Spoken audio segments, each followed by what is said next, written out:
Shalom saudara, welcome to the year of multiplied grace.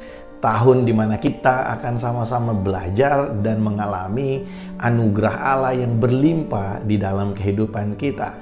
Saudara, Yohanes pasal yang pertama ayat yang ke-16, firman Tuhan berkata, dari kepenuhan segala nubuatan tentang Yesus Kristus, kita akan memperoleh, kita akan mengalami kasih karunia demi kasih karunia. Maksudnya adalah dari penggenapan akan nubuatan tentang Yesus Kristus Tuhan, Sang Putra yang menjadi manusia, kita akan hidup dari kemurahan Allah, dari kasih karunia Allah kepada kasih karunia Allah yang lain.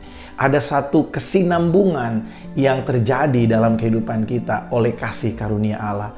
Saudara, dalam bentuk yang sederhana, saya ingin memberikan kepada kita satu pemahaman bahwa kasih karunia Allah lah yang berkesinambungan dalam kehidupan kita, yang membuat kita bertahan sampai saat ini. Bapak Ibu Saudara, kita telah melewati pandemi kurang lebih 2 tahun, dan tanpa kasih karunia-Nya dalam kehidupan kita, saya percaya kita tidak akan mampu melewati semua ini. Kita hanya mampu bertahan sampai hari ini karena ada kasih karunia Allah yang besar bagi saya dan saudara. Saudara, kasih karunia Allah bagi kita juga bekerja setiap hari dalam kehidupan kita secara pribadi. Kita tahu bahwa Allah yang kita sembah adalah Allah yang kudus.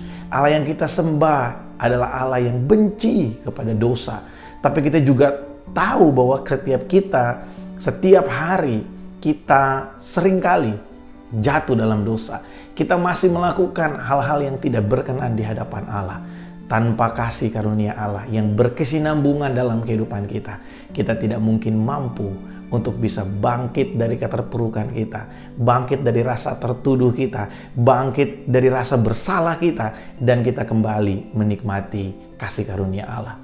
Saudara, anugerah yang berlimpah, kasih karunia yang berlimpah itu selalu terjadi dalam kehidupan kita. Dan biarlah tahun ini kita memahami lebih dalam lagi tentang kasih karunia, bahwa kasih karunia demi kasih karunia itu terjadi dalam kehidupan kita untuk mengubahkan kehidupan kita yang sudah rusak karena dosa.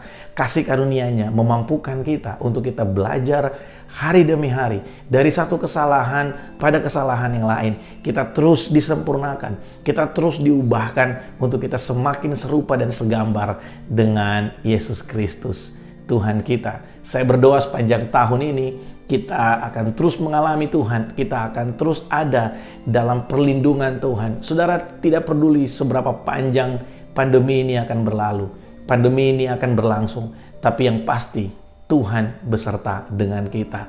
Ada kasih karunia demi kasih karunia yang terjadi dalam kehidupan kita.